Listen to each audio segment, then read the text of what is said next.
The light above the ATM flickers every few seconds, not constantly, once a single buzz then steady again, long enough to make the screen harder to read for a moment. It is 11:47 p.m. The pharmacy on the other side of the lot closed 2 hours ago. The lights inside are off. The fluorescent above the ATM is the only light on this side of the parking lot. There is a closer machine on the main street. In front of the 24-hour store where the line extends to the sidewalk and people can see your face when the number appears. You walk the extra block. You needed to not be seen. You stop in front of the machine. You look at the keypad for a moment before you press anything, not because you've forgotten your PIN, because you already know what the screen is going to say and you're standing here anyway. You enter your PIN. You press check balance. The screen takes 4 seconds to load. 4 seconds is a long time when you are waiting for a number you already know. $11.43. You stare at it. You were here 3 hours ago. Same machine, same flicker above the screen, same 4 seconds of loading. Same $11.43. Nothing changed between then and now. No deposit cleared, no transfer came through, nothing. You knew before you walked across this empty parking lot at 11:47 p.m. what the screen was going to show you. You press done. You walk back toward the street. There is no one to look at. You don't look up anyway. Behind you, the light flickers once. Level 1, the waiting room. The carpet in the bank branch is beige, not decorative beige, the other kind. The kind that exists in banks and DMV offices and hospital waiting rooms, the kind that was chosen specifically to not be noticed, that becomes noticeable only when you have been staring at it long enough. There is a pattern in it, technically. You'd have to stare at it for a long time before it became visible. You have been staring at it for 25 minutes. It is 8:15 in the morning. The chairs near the window have armrests set slightly too high. You are in one of them with a clipboard on your lap. It's a loan application. You've filled out the top portion, name, address, employment. You're in the bottom section now, the one that asks for personal references. The lines are blank. You've left them blank. You're looking at the blank lines when the loan officer calls your name. You sit across from someone your own age. Blue lanyard, small logo below the collar. They open a folder on the desk between you. You can't see what's in the folder. You don't need to. The loan officer's face, careful, practiced, neutral, the specific expression trained into people who deliver outcomes all day and cannot afford to let the outcome show before the procedure. Finishes tells you what the folder contains before a single word is spoken. The application was for $3,500. The denial comes 12 minutes later. Insufficient credit history, not bad credit. The complete absence of a credit record, no loan ever repaid, no line of credit opened and kept, no footprint in the system's terms at all. You never borrowed because you never had enough to start from. You never had enough because the record didn't exist. The system requires proof of repayment before it will lend. The only way to build proof of repayment is to receive a loan. You couldn't receive the loan because the proof didn't exist.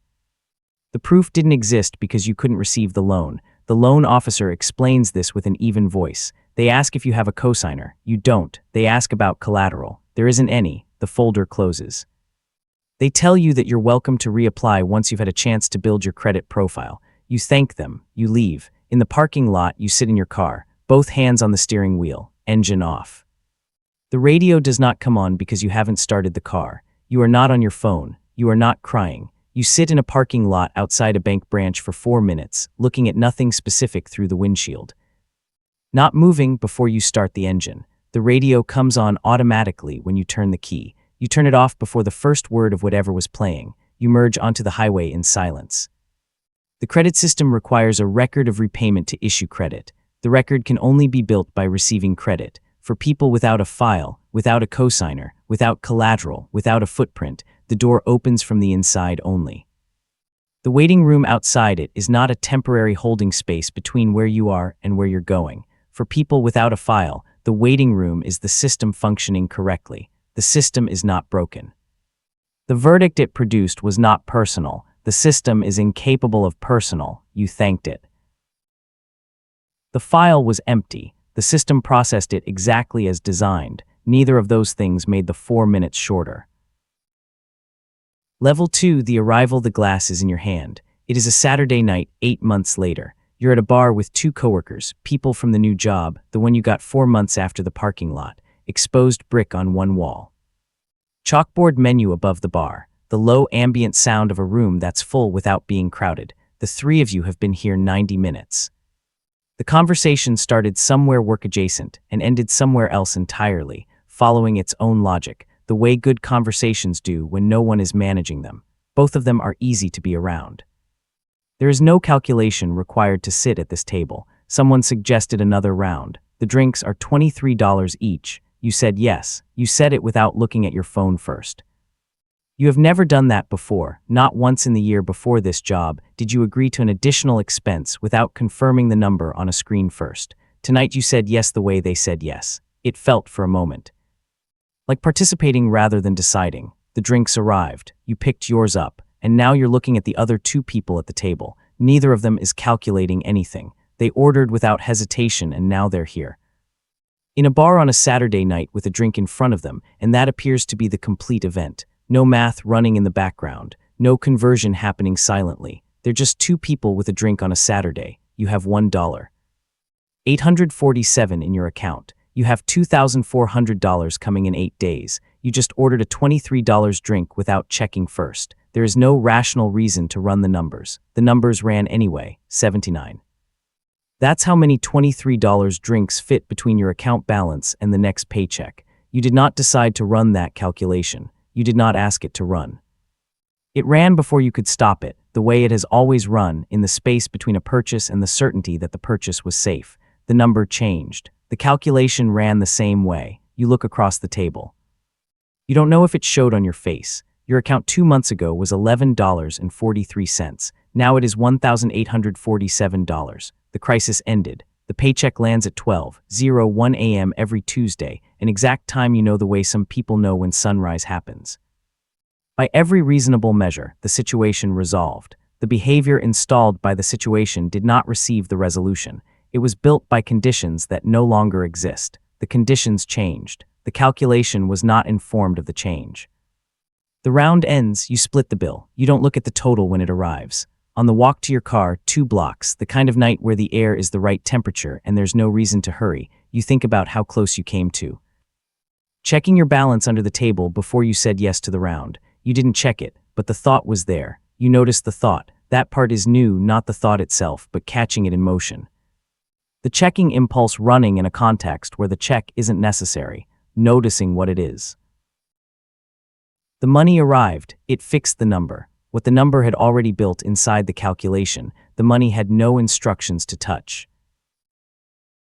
Level 3, the upgrade, the leather folder is on the table. You've already opened it, $340, and your card is crossing the table before anyone else can reach for theirs. You don't look at the number as you hand it over. You check with your peripheral vision whether the person across the table is watching to see if you look. It is a Thursday evening. You organized this dinner. You chose the restaurant, the kind with menus printed on cardstock, chairs with cushions.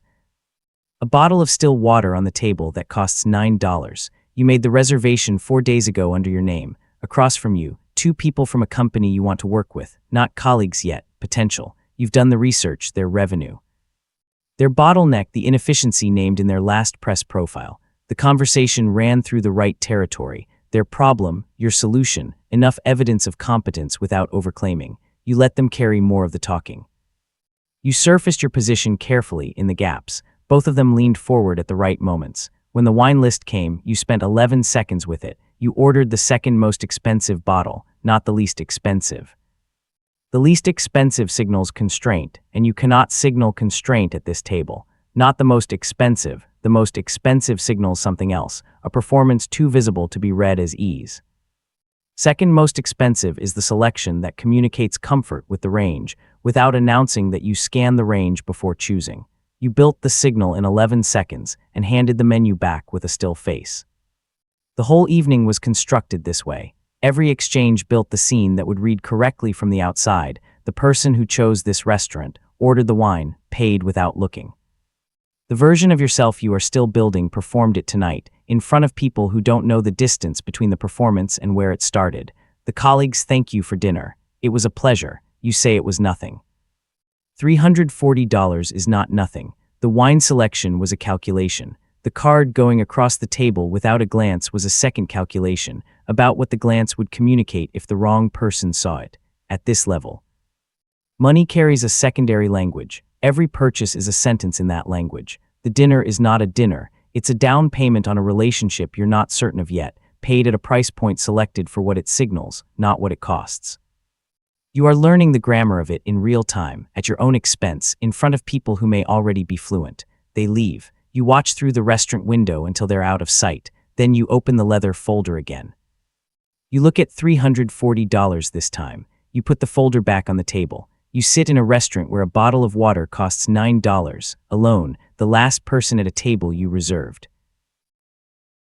The signal worked. The calculation it took to send the signal didn't stop when the folder closed. Level 4, $380,000. The lanyard is still around your neck. You've been in this room for 11 minutes. The cocktail reception started 11 minutes ago. The program listed it as a no-lanyard event, business casual, 6 p.m.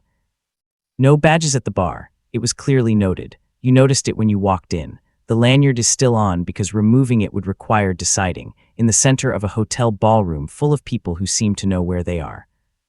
Who you are without it. The ceiling is high enough that you have to tilt your head to see where it ends. Chandeliers shaped like ice. Dark patterned carpet. Every cluster of people sounds like the middle of a conversation that started somewhere else.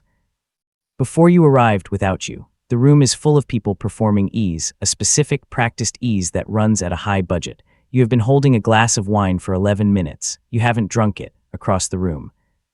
A man is telling a story. He's standing in a loose circle of 6 people. Whatever the story is, 3 of them laugh at the same moment. The other 3 lean forward. He is gesturing with one hand. He does not appear to be measuring anything about the room. He is simply in it, without the room being an event he is managing. You don't know his name. You know his company. You looked it up on the flight here, LinkedIn, then 2 press profiles. Then an interview from 2 years ago that cited his net worth at between $8 million and $12 million. $4 minutes of research at 37,000 feet. Your net worth, confirmed on the same flight, same seat, same phone, is $380,000. The app rounds to the nearest thousand. The conference registration was $12,000. You paid it 6 weeks ago without hesitation. The $12,000 bought your right to be in this room. The $380,000 confirmed you could afford that right. 11 minutes into the room, neither number has produced instructions for what to do once you're here. In the parking lot outside the bank branch, $380,000 would have ended the 4 minutes of sitting still. In this ballroom, $380.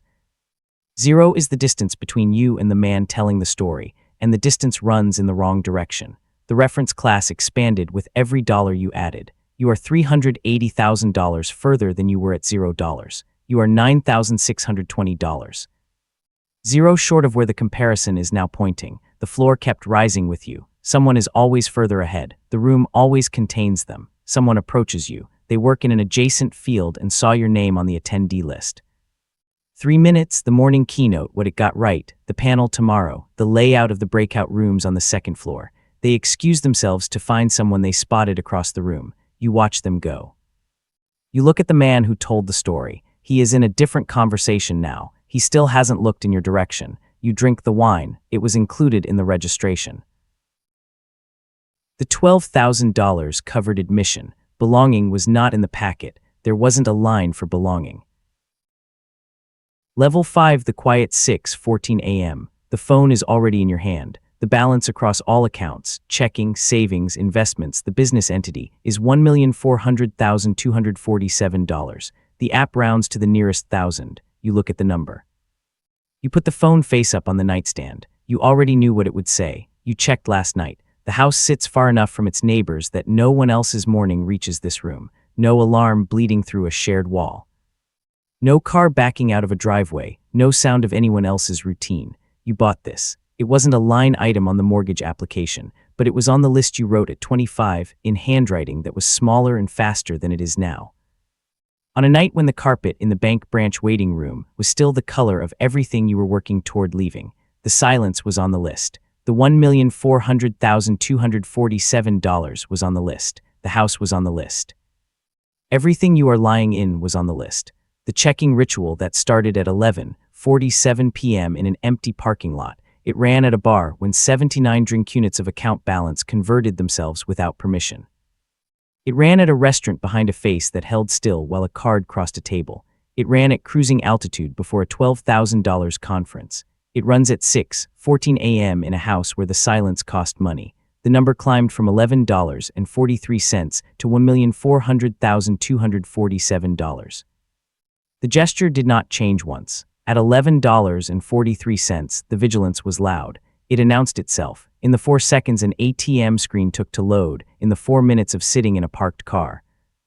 In the 79 drinks that appeared without being summoned at a bar on a Saturday night. At $1,400,247, it runs at a lower frequency. You cannot hear it from the outside. From the outside, the problem was resolved years ago. From the inside. The first thing that happens at 6:14 a.m. in the house with the budgeted silence is a check. The phone is face up on the nightstand. The number is on the screen. You are not looking at it. The house is quiet. The quiet does not feel like what the list said it would feel like. The ritual reached $1,400,247. Everything the number touched changed. The gesture that checks the number didn't. The ending: you pick up the phone. $1,400,247 is on the screen. You look at it. Then you set it face down on the nightstand. Screen against the wood. Number gone. Not to avoid it. Not because it's wrong. You already know what it says. You knew last night. You knew at 6:14 a.m. You know right now. The number is not going to tell you anything it hasn't already told you. For the first time since 11:47 p.m. in an empty parking lot. Since the screen took 4 seconds to load and showed $11.43, and you pressed done and walked back toward the street without looking up. The phone is face down at a moment when you could have kept looking. The room is quiet. The quiet feels different now. Not the silence that was on the list. Not the silence you paid for. Something smaller than that. The quiet of a room where the phone is face down and the number is no longer the loudest thing in the space. The number was never what you were checking. You were checking to see if you were allowed to stop feeling afraid. And the number was never going to be the one who told you yes. Tonight, when you open the app, when the balance loads, when the number appears, write down the actual question underneath the impulse, not the balance you're looking for. The question you're hoping the balance will answer. That question is what you've been checking. The answer doesn't live in the app. If the next video starts exactly where this one ends, subscribe before it drops.